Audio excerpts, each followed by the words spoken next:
novembre 1939.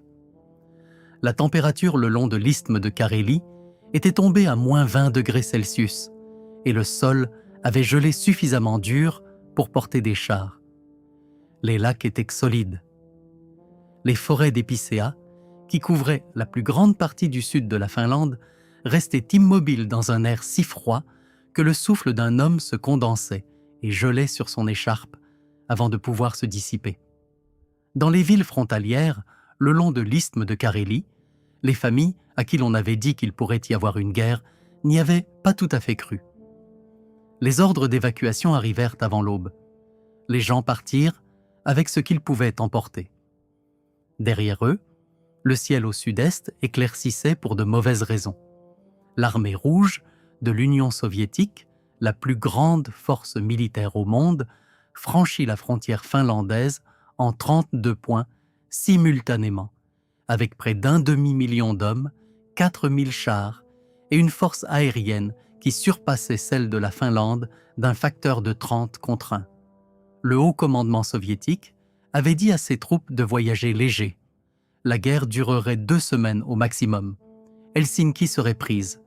Les travailleurs finlandais, à juste titre, compris comme des prolétaires opprimés par un État bourgeois, accueilleraient la libération avec joie.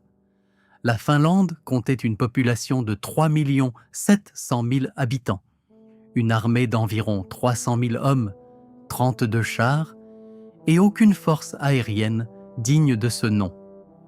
Le planificateur militaire finlandais le plus expérimenté, en regardant ces chiffres sur le papier, n'aurait eu aucune base rationnelle pour espérer. Ce qui suivit au cours des 105 jours suivants devint l'une des campagnes militaires les plus étudiées du XXe siècle, non pas parce que la Finlande gagna. Elle ne le fit pas de manière permanente, mais en raison de ce que cela révéla sur ce qu'une petite force bien dirigée et hautement motivée, combattant sur son propre terrain, pouvait faire face à une grande force mal organisée. L'armée rouge perdit environ 125 000 morts. La Finlande en perdit environ 25 000. L'Union soviétique gagna la guerre. Et la Finlande, en gagnant presque toutes les batailles, perdit juste assez pour être contrainte à une paix qui laissa une blessure dans la mémoire nationale qui ne se refermerait pas, et qui, en l'espace de 18 mois, pousserait une petite démocratie nordique vers une alliance militaire avec Adolf Hitler. Cette alliance est ce qui nécessite une explication. La Finlande n'était pas un État fasciste. C'était une démocratie parlementaire fonctionnelle, avec des élections libres, un pouvoir judiciaire indépendant et une presse libre. Son peuple n'était, dans l'ensemble, pas sympathisant du nazisme. Sa direction n'était pas alignée idéologiquement sur le projet d'Hitler de la manière dont, par exemple, la Hongrie ou la Roumanie l'étaient. Il existait des fascistes finlandais. Un mouvement politique appelé le mouvement de Lapua avait été actif au début des années 1930 et avait été réprimé par le gouvernement. Mais ils étaient marginaux, et ils n'ont pas conduit la décision de s'aligner avec l'Allemagne. Cette décision fut motivée par la peur, par la géographie et par un calcul stratégique fait sous contrainte. Et pourtant, de juin 1941 à septembre 1944, 3 ans et 3 mois, la Finlande combattit aux côtés de l'Allemagne sur le front de l'Est. Ses soldats, avançant en territoire soviétique avec des unités de la Wehrmacht, son armée de l'air opérant en coordination avec la Luftwaffe, ses généraux rencontrant leurs homologues allemands pour coordonner les opérations contre un ennemi commun. Les procureurs de Nuremberg examinèrent le rôle de la Finlande dans la guerre et choisirent de ne pas l'inclure dans l'acte d'accusation. Les Alliés l'examinèrent aussi et choisirent, finalement, de traiter la Finlande différemment des autres partenaires de l'Axe. Mais la question demeure inconfortable et demeure réelle. Comment une démocratie a-t-elle pu se retrouver dans une alliance militaire avec le Troisième Reich? Et que révèle la réponse sur les limites de la clarté morale lorsqu'un pays se bat pour son existence? Pour répondre honnêtement à cette question, il faut remonter plus loin que novembre 1939.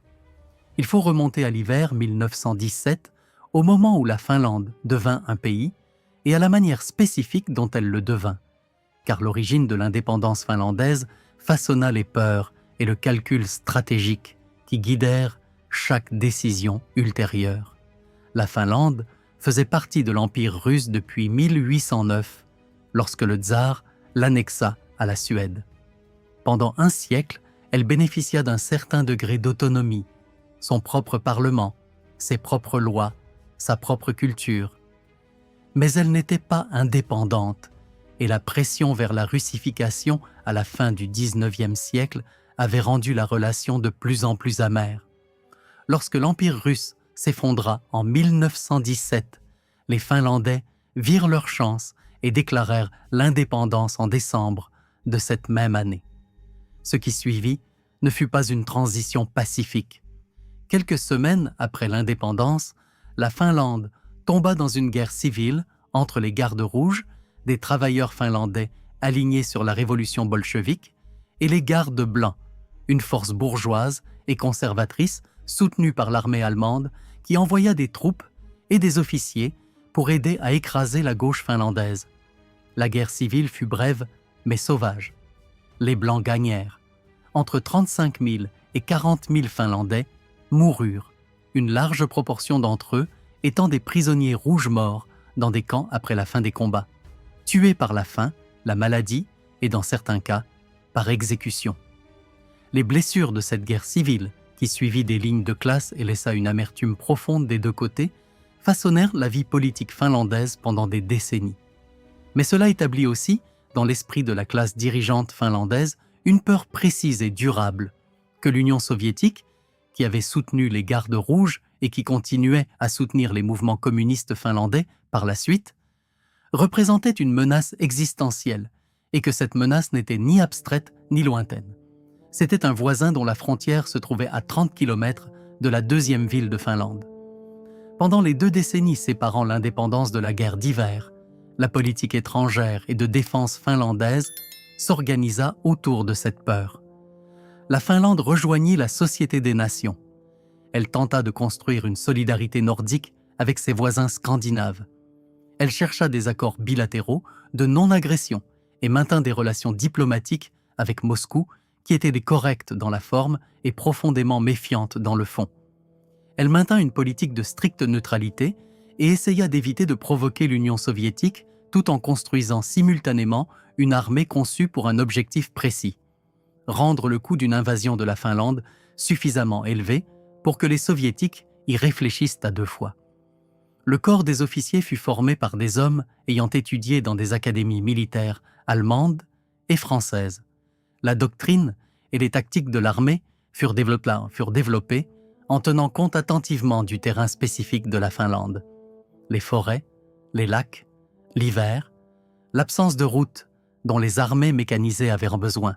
Carl Gustaf Emil Mannerheim, l'ancien général tsariste qui avait dirigé les forces blanches durant la guerre civile et qui resta la figure dominante de la planification militaire finlandaise pendant l'entre-deux-guerres, comprenait quelque chose que les planificateurs soviétiques apparemment ne comprenaient pas: que le terrain finlandais n'était pas un obstacle à surmonter, mais une arme à utiliser, et qu'une armée entraînée à s'en servir pouvait multiplier sa force effective par des facteurs qu'aucun ordre de bataille ne pouvait saisir.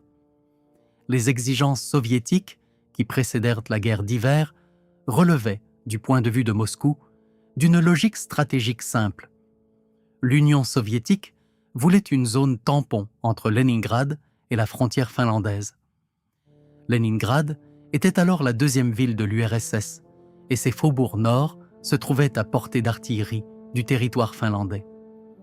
Staline voulait que la Finlande cède l'isthme de Carélie et plusieurs îles du golfe de Finlande et qu'elle loue la péninsule de Hanko pour une base navale soviétique. En échange, l'Union soviétique offrirait à la Finlande une portion plus grande de la Carélie soviétique au nord, qui se trouvait être peu peuplée et de valeur stratégique limitée. Les négociateurs finlandais refusèrent, en partie par fierté nationale et par le souvenir de ce qu'avait signifié le compromis au XIXe siècle. En partie par calcul stratégique, si vous cédez le terrain sur lequel vous avez préparé vos défenses, vous n'avez plus de défense. La ligne Mannerheim avait un sens précisément là où elle se trouvait. La déplacer vers le nord aurait nécessité de tout reconstruire à partir de rien. Les négociations échouèrent en novembre 1939. L'Union soviétique fabriqua un incident, un bombardement de territoire soviétique dont les enquêteurs finlandais ne trouvèrent aucune preuve qu'il ait eu lieu, et franchit la frontière. La guerre d'hiver dura du 30 novembre 1939 au 13 mars 1940, et durant ces 105 jours, elle accomplit plusieurs choses simultanément. Elle établit la réputation militaire finlandaise comme quelque chose d'extraordinaire. L'armée finlandaise menait une sorte de guerre à laquelle l'armée rouge ne s'était pas préparée et ne pouvait pas facilement s'adapter. Les soldats finlandais se déplaçaient à ski à travers un terrain qui engloutissait des colonnes blindées soviétiques entières. Les grandes forêts de l'isthme de Carélie, que les planificateurs soviétiques n'avaient pas pensé à prendre au sérieux comme obstacle tactique, devinrent des champs de tuerie. Les équipages de chars soviétiques qui abandonnaient leurs véhicules dans le froid mouraient en quelques heures. Les unités d'infanterie soviétiques qui essayaient d'avancer le long des routes forestières se retrouvaient canalisées vers des zones de mort par des soldats qui surgissaient des arbres, tiraient et disparaissaient avant qu'aucune réponse cohérente ne soit possible. La tactique appelée Moti encerclait les colonnes soviétiques dans la forêt, puis les détruire morceau par morceau, en coupant les lignes d'approvisionnement, en laissant le froid faire le travail que les munitions finlandaises ne pouvaient pas se permettre de faire, fut improvisée par nécessité et exécutée avec une habileté que les observateurs militaires professionnels du monde entier suivirent avec un mélange d'admiration et d'incrédulité. Les échecs de l'armée rouge durant les premières semaines de la guerre d'hiver n'étaient pas seulement tactiques, ils étaient systémiques. Les purges de Staline, parmi le corps des officiers, en 1937 et 1938, avaient éliminé environ 35 000 officiers, dont 3 des 5 maréchaux, 13 des 15 commandants d'armée et 50 des 57 commandants de corps. Ce qui restait était une armée dont les chefs les plus expérimentés et les plus indépendants étaient soit morts, soit dans des camps de travail, remplacés par des hommes ayant survécu aux purges en partie en ne se faisant pas remarquer, en partie en ne prenant pas de décisions qui pourraient être retenues contre eux, en partie en se conformant. Le résultat fut une armée capable de réunir une masse énorme, mais incapable de la coordonner, capable de donner des ordres, mais incapable de s'adapter, lorsque ces ordres rencontraient le terrain réel, incapable d'improviser, car l'improvisation exigeait précisément le type de jugement individuel que les purges avaient été conçues pour éliminer. Face à une armée finlandaise qui n'était presque qu'improvisation, des tactiques de petites unités menées par des sergents et des lieutenants qui prenaient des décisions sans attendre d'ordre, car attendre des ordres, dans un hiver finlandais, était un bon moyen de mourir. La rigidité de l'armée rouge n'était pas un simple handicap, c'était une vulnérabilité fatale. À Suomussalmi, une division et demie soviétique, environ 45 000 hommes, fut encerclée et détruite par des forces finlandaises de moins de 12 000 hommes. Les corps furent retrouvés au printemps, encore à leur position, figés dans les postures d'hommes morts de froid et de faim, avant que les fusils finlandais ne les atteignent. La presse internationale couvrit ces batailles avec un mélange de stupéfaction et d'incrédulité. Churchill, qui n'était pas encore Premier ministre, mais Premier Lord de l'Amirauté, déclara que cela prouvait que l'armée soviétique n'était pas aussi redoutable qu'on l'avait cru. Il avait raison sur l'observation immédiate et tort sur l'implication à long terme. L'armée soviétique de 1944 ne serait pas celle de 1940. Et la leçon que les soviétiques tirèrent de la guerre d'hiver ne fut pas que la Finlande ne pouvait pas être vaincue, mais que leur propre armée devait être reconstruite de fond en comble. Et pourtant, la guerre d'hiver révéla aussi les limites de la résilience finlandaise. L'armée rouge apprenait. Le corps des officiers purgés était remplacé, imparfaitement et douloureusement, par des hommes qui avaient survécu et qui commençaient à comprendre ce qui avait mal tourné. En février 1940, le commandement soviétique avait réuni une force et une méthode auxquelles la ligne Mannerheim ne pouvait plus résister indéfiniment. L'assaut qui perça les défenses finlandaises le 11 février fut différent des attaques chaotiques de décembre et janvier. Il était organisé, il était soutenu. Il utilisait l'artillerie de la manière coordonnée que prescrivait la doctrine soviétique et que les premières attaques n'avaient pas su appliquer. La ligne finlandaise tint pendant des semaines après la percée, menant des retraites combattantes qui coûtèrent cher aux soviétiques, mais tenir n'était pas gagné. La Finlande manquait d'hommes, de munitions, de la marge d'erreur qui lui avait permis d'absorber des pertes soviétiques à des ratios qu'aucun planificateur militaire n'aurait jugé possible. La paix de mars 1940 fut acceptée car il n'existait aucune alternative qui ne signifierait pas l'effondrement militaire complet de la Finlande et l'occupation par une force qui avait démontré ce qu'elle était prête à faire aux villes finlandaises. Les conditions de paix imposées par l'Union soviétique en mars 1940 furent plus dures que ses exigences initiales. La Finlande perdit l'isthme de Carélie, la ville de Viipuri et la péninsule de Hanko. Environ 400 000 Finlandais, plus de 10% de la population du pays, furent évacués des territoires cédés en l'espace de quelques semaines, emportant ce qu'ils pouvaient, laissant derrière eux des fermes, des villes, des cimetières et tout ce qu'ils avaient construit pendant des générations. La blessure que cela créa dans la société finlandaise n'était pas métaphorique.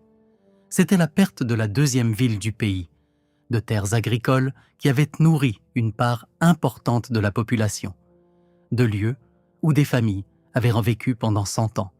Et la leçon que la direction finlandaise tira de la guerre d'hiver était simple et terrifiante. L'Union soviétique reviendrait. Elle n'avait pas été satisfaite de ce qu'elle avait pris. Elle reconstruisait son armée, améliorait ses tactiques et attendait un meilleur moment. Quand elle reviendrait, elle viendrait avec une armée ayant appris de ses erreurs. La Finlande avait besoin d'un allié, et elle avait besoin d'un allié capable de réellement dissuader ou vaincre l'Union soviétique. En 1940, la liste des candidats était très courte. L'armée allemande avait envahi la France en 6 semaines. La Wehrmacht avait démontré des capacités opérationnelles qu'aucune autre armée au monde ne pouvait égaler. Et l'Allemagne était, à l'été 1940, la puissance dominante en Europe continentale. La seule puissance pouvant plausiblement servir de contrepoids à la pression soviétique sur la Finlande. Les Finlandais n'avaient pas recherché cet alignement. Ils avaient passé l'entre-deux-guerres à essayer explicitement de maintenir leur neutralité et leur distance par rapport aux 2 grands blocs de puissance. Mais la guerre d'hiver avait fait disparaître les illusions sur lesquelles cette neutralité reposait. La neutralité exigeait que les 2 camps la respectent. L'Union soviétique ne l'avait pas respectée. Et ainsi, les dirigeants militaires et politiques finlandais commencèrent, dans les mois suivant l'armistice de mars 1940, à explorer quel type de relation pourrait être possible avec l'Allemagne. Cette exploration fut prudente et la relation ne fut jamais formalisée de la manière dont, par exemple, le pacte tripartite formalisa l'alliance de l'Axe. La Finlande ne signa jamais le pacte tripartite. La Finlande ne se déclara jamais membre de l'Axe. Ce que la Finlande fit fut de conclure une série d'arrangements militaires pratiques, accords de transit, partage de renseignements, coordination opérationnelle, qui équivalaient, en pratique, à une co-belligérance sans alliance formelle. L'accord de transit de septembre 1940 permettait aux forces allemandes de traverser le territoire finlandais pour ravitailler leur garnison en Norvège occupée. Ce fut le premier pas visible vers ce qui allait suivre et il fut profondément controversé en Finlande à l'époque. Il fut défendu comme une nécessité pratique. L'Allemagne avait le pouvoir de l'exiger. Le refus aurait été coûteux. Et l'accord achetait du temps. C'était aussi clairement un choix. La Finlande n'était pas neutre en septembre 1940. Elle penchait vers l'Allemagne et ceux qui firent ce choix savaient vers quoi ils penchaient, même s'ils se disaient que l'urgence de la menace soviétique le justifiait. Ce qui suivit en juin 1941 est l'événement central autour duquel la mémoire historique finlandaise n'a cessé de débattre. Le 22 juin 1941, l'Allemagne lança l'opération Barbarossa, la plus grande invasion terrestre de l'histoire, envoyant 3 500 000 hommes à travers la frontière soviétique sur un front de près de 3000 km. La Finlande avait été informée de l'opération à l'avance et avait été impliquée dans la planification préliminaire. Les troupes de montagne allemandes avaient déjà traversé la Finlande pour atteindre des positions en Laponie, d'où elles attaqueraient Mourmansk soviétique et la voie ferrée de Mourmansk, la ligne de chemin de fer par laquelle les fournitures alliées finiraient par parvenir à l'Union soviétique. Les forces finlandaises commencèrent des opérations offensives à la frontière soviétique, non pas le 22, mais le 25 juin, après des attaques aériennes soviétiques sur des villes finlandaises. Des attaques que le gouvernement finlandais utilisa pour soutenir dans ses communications publiques que la Finlande répondait à une agression soviétique plutôt que de se joindre à une offensive allemande. Ce cadrage devint le fondement du récit national finlandais de la guerre. La guerre de continuation, comme l'appelaient les Finlandais, n'était pas une participation à la guerre de l'Allemagne. C'était la propre guerre séparée de la Finlande, menée pour ses propres objectifs distincts, qui étaient la récupération des territoires perdus en 1940 et l'établissement d'une frontière plus défendable. L'avancée de l'été 1941 fut rapide et, pour les soldats finlandais, chargée émotionnellement d'une manière que la guerre d'hiver défensive ne l'avait pas été. Ils traversaient à nouveau un territoire qui leur avait été retiré 18 mois plus tôt. Ils passaient par des villages que leur propre famille avait laissés derrière elles, trouvant des maisons, des granges et des églises intactes et l'ensemble du matériau accumulé d'une vie qui avait été abandonnée en février. Il y avait dans cette reconquête une qualité différente de l'avancée mécanisée d'une division blindée allemande. C'était personnel, c'était spécifique, et cela créait une certitude morale qui faisait ressentir aux soldats combattant les premiers mois de la guerre de continuation comme une simple justice. La difficulté survint lorsque l'avancée atteignit l'ancienne frontière de 1939 et continua au-delà.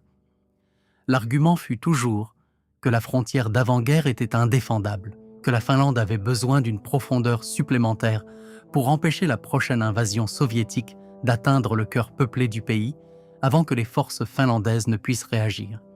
Il y avait une logique stratégique dans cet argument et il y avait aussi la logique de l'opportunité. Les forces allemandes avançaient à travers l'Union soviétique à un rythme qui suggérait que la guerre pourrait se terminer par une victoire allemande en quelques mois, et une Finlande qui avancerait maintenant pourrait établir la frontière qu'elle souhaitait depuis une position de force plutôt que de négociation. Les forces finlandaises franchirent l'ancienne frontière, poussèrent dans la Carélie soviétique au-delà de la frontière finlandaise d'avant-guerre et établirent une ligne que le gouvernement finlandais décrivit comme temporaire et défensive, mais qui ressemblait, de l'extérieur, fort à une annexion. C'est ici que l'argument de la guerre séparée commença à se tendre sous son propre poids. Non pas parce que la Finlande combattait pour les objectifs allemands, mais parce que les objectifs que la Finlande choisissait l'entraînaient plus loin dans une guerre dont elle ne pouvait contrôler l'issue et dont elle ne dirigeait pas entièrement le caractère. Cet argument a une réelle substance et il a aussi de réelles limites. La substance réelle est la suivante. Les objectifs finlandais étaient véritablement différents des objectifs allemands. La Finlande n'essayait pas de détruire l'État soviétique. Elle ne participa pas à l'Holocauste de la manière dont les alliés allemands sur le front de l'Est y participèrent, avec une exception significative et profondément inconfortable qui sera abordée plus loin. Les troupes finlandaises arrêtèrent leur avancée une fois les territoires perdus récupérés et une ligne établie que Mannerheim considérait comme défendable. Elles ne poussèrent pas vers Leningrad lorsque les Allemands l'attendaient. Lorsque les Allemands demandèrent aux forces finlandaises d'avancer au-delà de l'ancienne frontière de 1939 en territoire soviétique proprement dit, au-delà de ce qui pouvait être justifié comme une reconquête, Mannerheim refusa.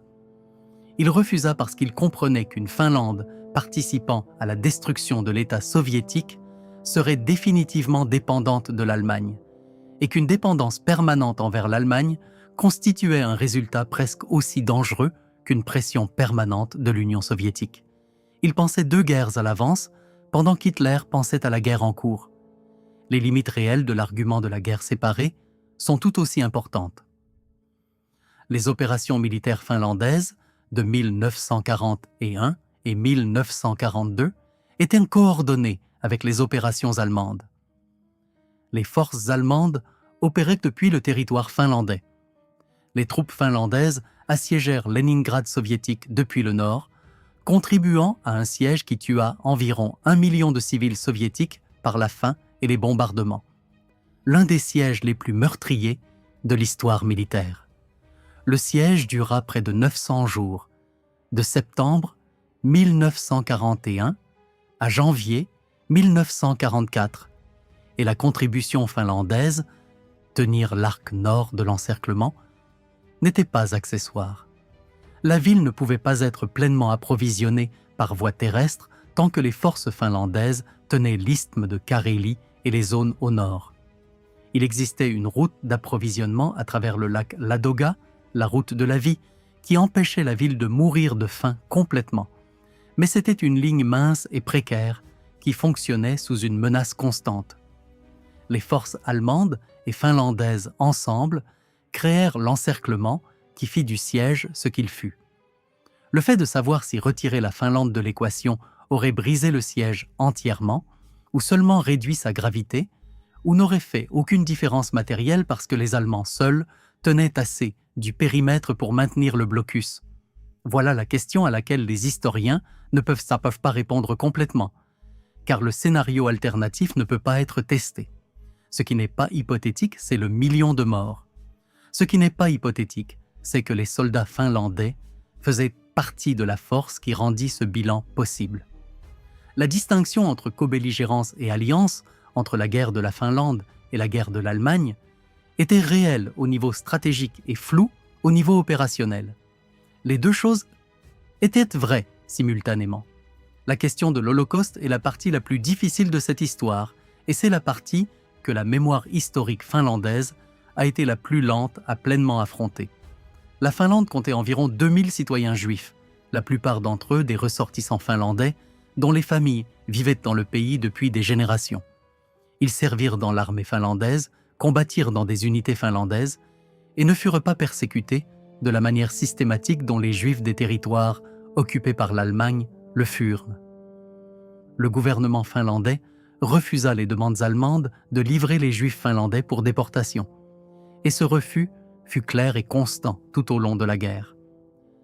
C'est la partie de l'histoire qui est souvent racontée. La partie qui l'est moins souvent concerne une autre catégorie de personnes. À l'automne et à l'hiver 1941, la police de sécurité finlandaise, en coordination avec la SS allemande, remit aux forces allemandes un groupe d'environ 47 personnes, des prisonniers de guerre soviétiques et des réfugiés, la plupart juifs, qui vivaient en Finlande mais n'avaient pas la citoyenneté finlandaise.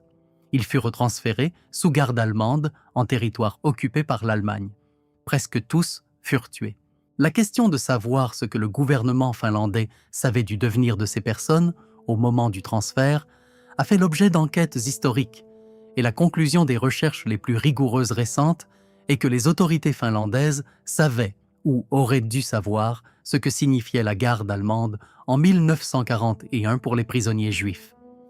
Les transferts eurent lieu. Ces personnes moururent. Le refus du gouvernement finlandais de livrer les Juifs finlandais n'efface pas cela, et la mémoire historique finlandaise a dû, lentement et pas toujours volontairement, lui faire une place. Le tournant survint à Stalingrad pendant l'hiver 1942 et 1943. La destruction de la 6e armée allemande, la plus grande défaite de l'histoire militaire allemande, changea la donne stratégique d'une manière que la Finlande ne pouvait pas ignorer. L'Allemagne n'allait pas gagner la guerre. La question pour les dirigeants finlandais n'était plus de savoir comment utiliser l'alliance allemande pour atteindre les objectifs finlandais, mais comment sortir de l'alliance avant que la défaite de l'Allemagne ne devienne le désastre de la Finlande. Ce n'était pas un problème simple. L'Allemagne avait des troupes en Finlande, l'armée allemande de Norvège qui opérait sur le territoire finlandais dans le Grand Nord, en Laponie. Les Allemands disposaient de lignes d'approvisionnement traversant la Finlande. La relation était entremêlée de manière qui ne pouvait être démêlé du jour au lendemain. Et l'Union soviétique, partie avec laquelle la Finlande devait négocier, était dans une position de force croissante et n'avait aucune raison particulière d'offrir des conditions généreuses. La diplomatie finlandaise tout au long de 1943 et au début de 1944 fut menée en pleine conscience que la Finlande perdait son influence chaque mois supplémentaire que la guerre durait. Les Finlandais envoyèrent des signaux à Washington et à Stockholm exprimant leur désir d'une paix séparée. Ils prirent contact avec des représentants soviétiques par l'intermédiaire d'intermédiaires suédois. Ils observèrent la position allemande en Russie se détériorer et calculèrent qu'ils disposaient d'une fenêtre de plus en plus étroite pour sortir de la guerre avant que l'Union soviétique ne se sente suffisamment forte pour imposer son résultat préféré sans négociation. Le gouvernement américain, qui avait pris soin de ne pas déclarer la guerre à la Finlande, malgré sa co-belligérance avec l'Allemagne, pressait les Finlandais de chercher une paix séparée. Les Britanniques avaient déclaré la guerre à la Finlande en décembre 1941, sous la pression de Staline, mais n'avaient jamais combattu la Finlande et étaient eux aussi désireux de voir une sortie négociée. L'offensive soviétique qui débuta en juin 1944 sur l'isthme de Carélie fut, dans sa phase initiale, aussi écrasante que la guerre d'hiver l'avait été. L'armée rouge de 1944 n'était pas celle de 1939. Elle avait appris de ses échecs catastrophiques initiaux. Elle avait reçu d'énormes quantités d'équipements alliés, des camions américains, des chars britanniques, du matériel de communication qui transforma le commandement et la logistique des unités soviétiques à tous les niveaux. Elle disposait d'un corps d'officiers expérimentés ayant survécu aux purges et appris leur métier au cours de 4 années de guerre brutale contre la meilleure armée du monde. L'assaut soviétique perça les lignes finlandaises dès les premiers jours et avança à un rythme que les défenseurs de la guerre d'hiver n'auraient pas cru possible. Les Finlandais reculèrent, menant des retraites combattantes qui gagnaient du temps, mais ne pouvaient arrêter l'avancée. Viipuri tomba à nouveau. L'armée finlandaise faisait les bonnes choses, exécutant des retraits contrôlés, infligeant des pertes à chaque position, maintenant ses formations cohérentes. Et rien de tout cela ne suffisait à arrêter l'élan d'une offensive que le commandement soviétique menait avec les ressources d'une superpuissance qui savait qu'elle gagnait la guerre. La question en juin et juillet 1944 n'était pas de savoir si la Finlande pouvait vaincre l'offensive soviétique, mais si elle pourrait tenir suffisamment longtemps pour négocier avant que l'Union soviétique ne décide que la négociation était inutile et que la conquête totale serait plus efficace. La stabilisation de la ligne, en juillet 1944, fut l'une des réalisations militaires les plus marquantes de la dernière année de la guerre. Et elle se produisit parce que l'infanterie finlandaise, combattant sur un terrain qu'elle connaissait, armée à la dernière minute d'armes anti-chars allemandes, tint position après position contre des attaques blindées soviétiques qui avaient submergé tous les obstacles précédents. Le soldat finlandais de 1944 était un soldat différent de celui de 1939. Plus âgé, plus expérimenté, plus fatigué, combattant avec l'épuisement spécifique des hommes qui sont en guerre depuis 4 ans et qui comprennent avec une grande clarté ce pourquoi ils combattent. La ligne tint. Ce n'était pas l'ancienne ligne. C'était une ligne tracée dans le sang et l'improvisation tactique, mais elle tint suffisamment longtemps pour que le processus politique rattrape le processus militaire. C'est dans ce moment de pression maximale que la Finlande fit son dernier pas, et le plus compromettant, vers l'Allemagne. Le président Risto Ryti, dans une lettre personnelle à Hitler, promit que la Finlande ne conclurait pas de paix séparée sans le consentement allemand en échange d'une aide militaire allemande, spécifiquement un envoi d'armes anti-chars et un soutien aérien dont la Finlande avait désespérément besoin pour stabiliser son front. L'accord Ryti-Ribbentrop, comme il en vint à être appelé, ne fut jamais ratifié par le Parlement finlandais. Ryti l'avait fait en tant qu'engagement personnel, calculant qu'il pourrait démissionner de la présidence lorsque le moment de la paix viendrait, et que son successeur ne serait pas lié par une promesse personnelle n'ayant jamais eu de valeur constitutionnelle. Ce fut un acte de manipulation constitutionnelle au service d'une nécessité stratégique, et cela fonctionna exactement comme Ryti l'avait prévu. L'aide allemande arriva. Les lignes finlandaises se stabilisèrent. L'offensive soviétique, qui avait semblé capable de submerger le pays, fut contenue. En août 1944, Risto Ryti démissionna. Le maréchal Mannerheim, le commandant de 77 ans qui avait conduit la Finlande à travers la guerre d'hiver et la guerre de continuation, fut élu président par le Parlement finlandais. Son autorité était, à ce moment-là, telle qu'aucun général ou dirigeant politique allemand ne pouvait facilement l'accuser de mauvaise foi. Il entama immédiatement des négociations de paix avec l'Union soviétique. Les conditions exigées par les soviétiques étaient dures mais supportables. Les frontières du traité de mars 1940, plus quelques concessions supplémentaires, plus des réparations de 300 millions de dollars, plus, et c'est la clause qui transforma la phase finale de la guerre, l'exigence que la Finlande expulse toutes les forces allemandes de son territoire. L'expulsion de l'armée allemande de Norvège du territoire finlandais de Laponie devint la guerre de Laponie, et elle dura de septembre 1944 à avril 1945.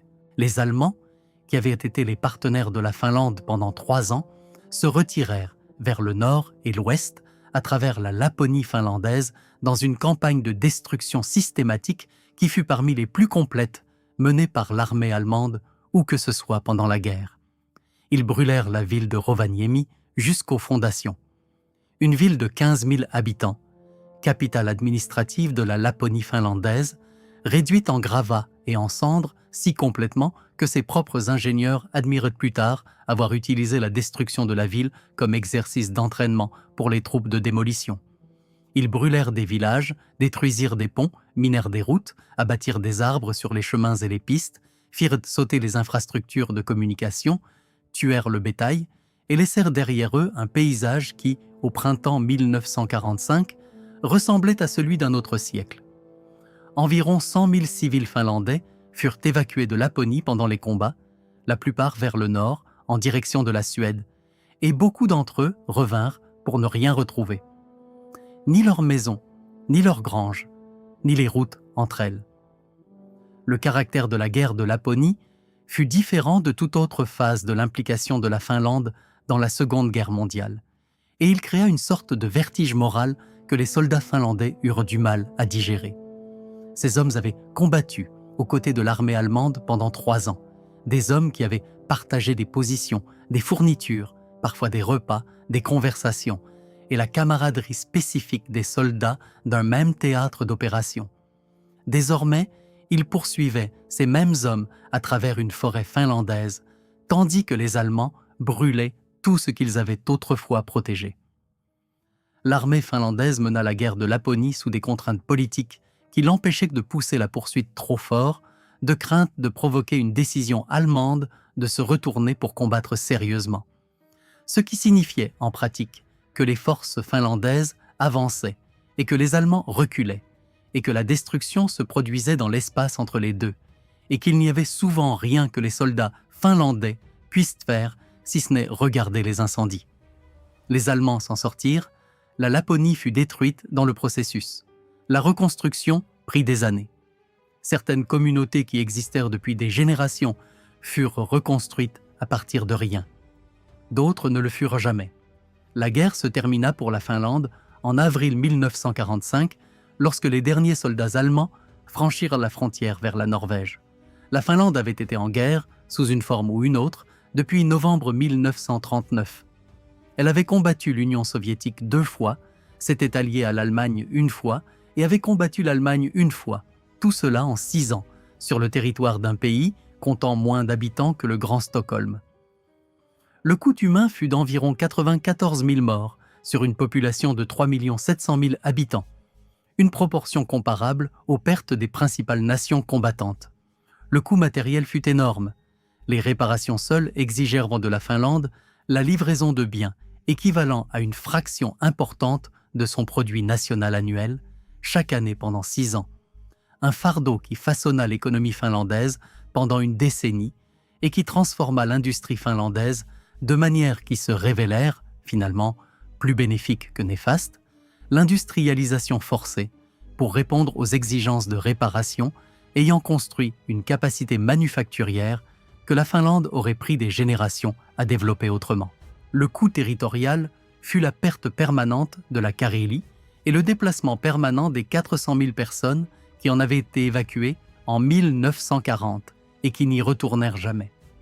Ce que la Finlande préserva, en fin de compte, fut son indépendance.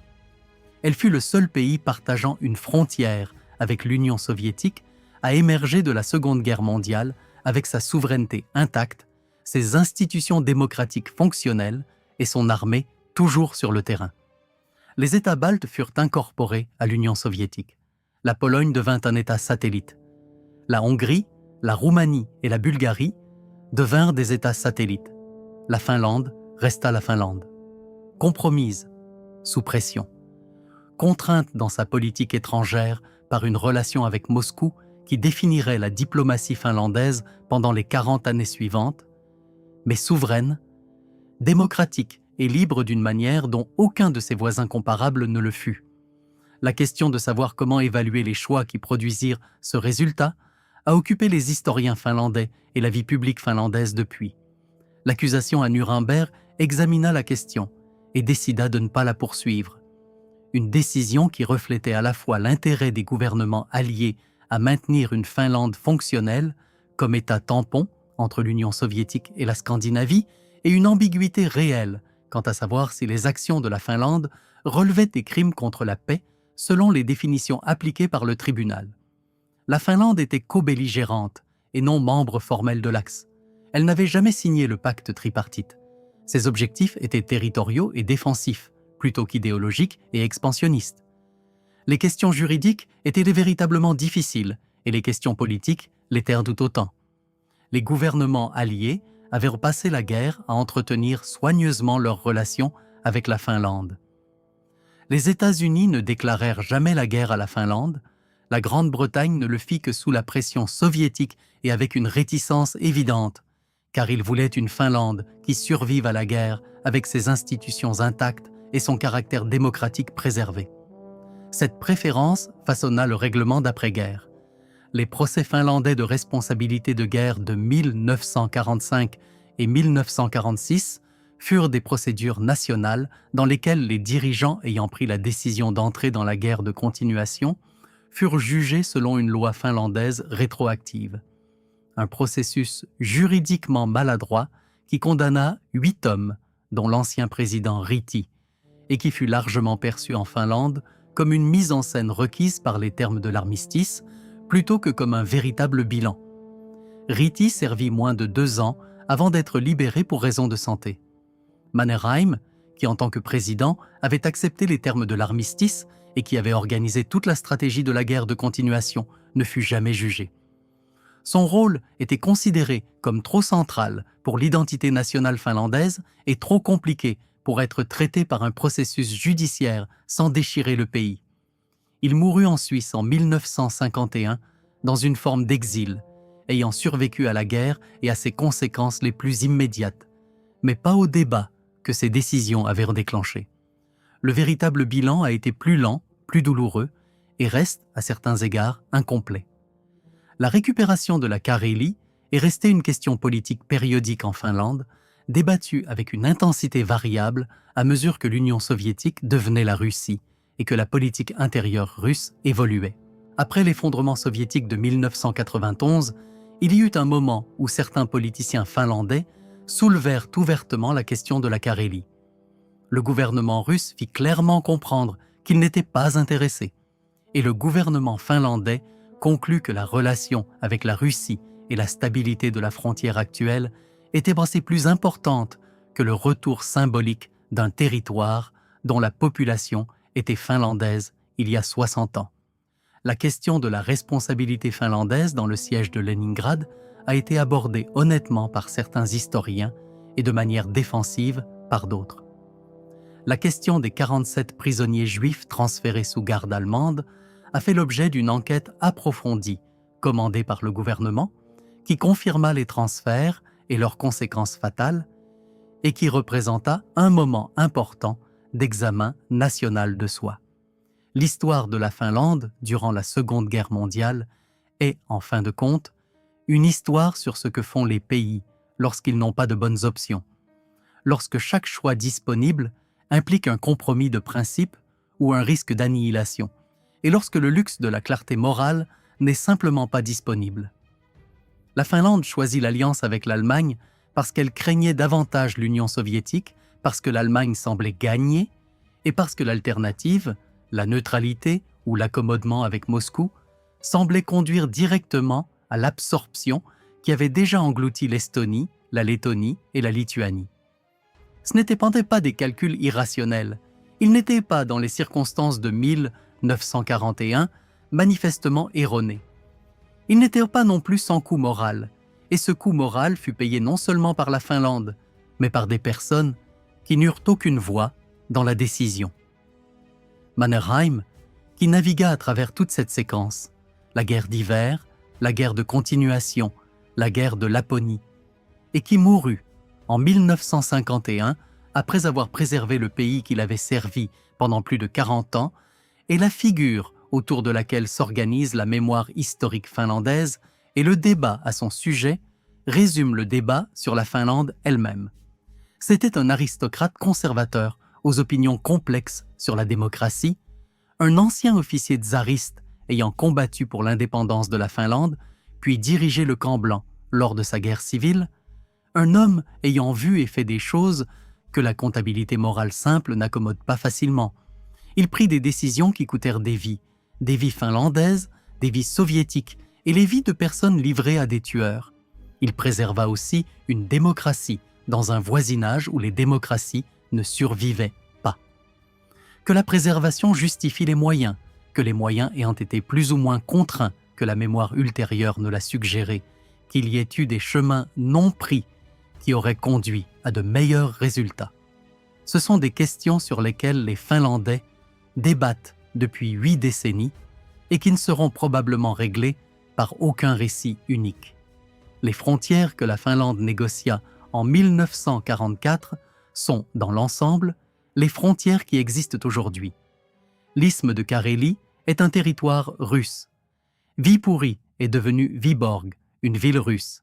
Les 400 000 évacués construisirent de nouvelles vies dans d'autres parties de la Finlande, et leurs enfants et petits-enfants portent en eux le souvenir d'un lieu qu'ils n'ont jamais vu.